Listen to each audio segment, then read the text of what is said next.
বিষয়টি পবিত্র কোরআন কারিমে ইরশাদ করেছেন, ওয়াল আরদা মাদাদনাহা ওয়া আলকাইনা ফিহা রাওয়াসিয়া ওয়া আমবাতনা ফিহা মিন কুল্লি যাওজিন বাহিজ।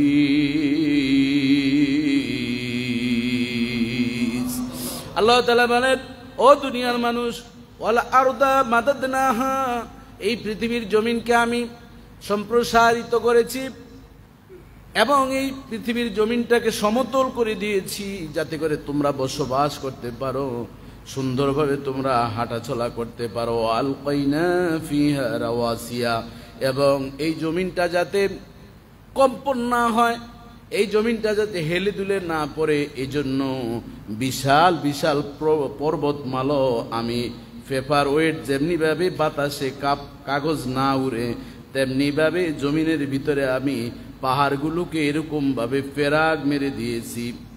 অল জিবালা আওতাদা, জমিনের ভিতরে পাহাড়গুলোকে পেরাক স্বরূপ আমি উপহার দিয়েছি যাতে করে ভারসাম্যতা ঠিক থাকে।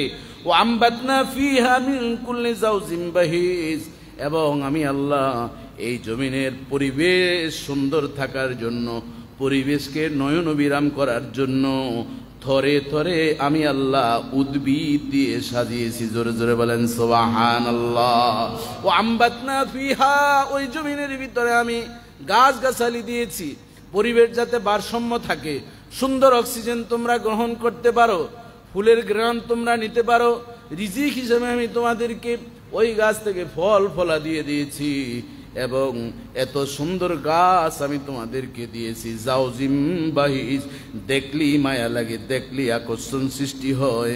তোমার শিল্প দেখে, তোমার সৃষ্টি দেখে বুঝেছি আমি শিল্পীর চেয়ে তুমি বড় শিল্পী। চালতা পাতার কাজ দেখে আমি বুঝেছি শিল্পীর চেয়ে তুমি বড় শিল্পী। সুন্দর গাছ গাছালি দেখে বুঝেছি আমি শিল্পীর চেয়ে তুমি বড় শিল্পী। কথা ঠিক কিনা বলেন? আপনি একটি চালতা পাতার দিকে তাকান, কত সুন্দরভাবে রেখি দিয়েছেন।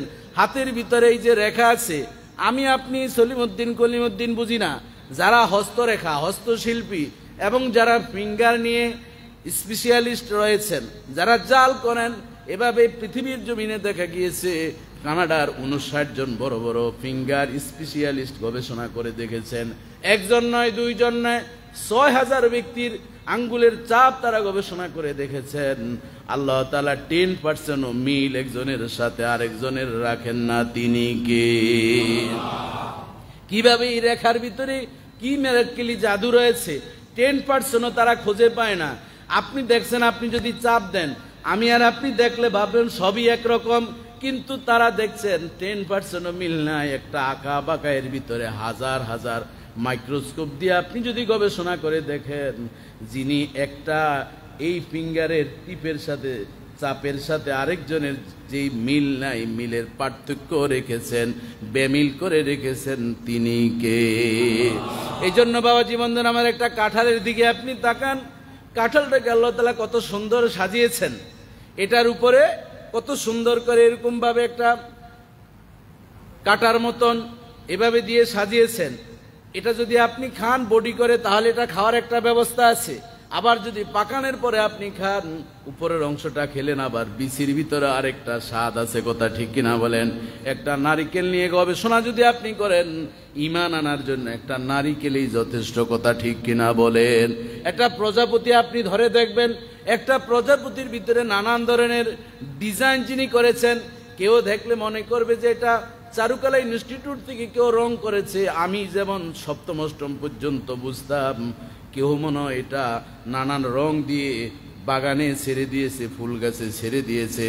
এরপরে যখন আরো বড় হতে লাগলাম, তখন দেখলাম হলুদ প্রজাপতি, দেখে বুঝেছি শিল্পীর চেয়ে তুমি বড় শিল্পী। বলেন আল্লাহু আকবার। বাবাজি বন্ধুরা আমার, এই জন্য আল্লাহ তাআলা বলেন, মিন কুল্লি যাওজিন বাহীজ।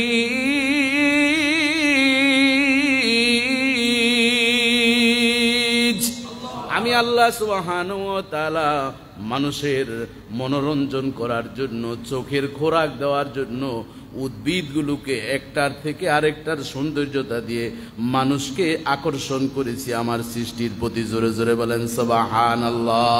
বাবাজি বন্ধুরা আমার, কিছু কিছু মানুষ দেখবেন ফুলের বাগান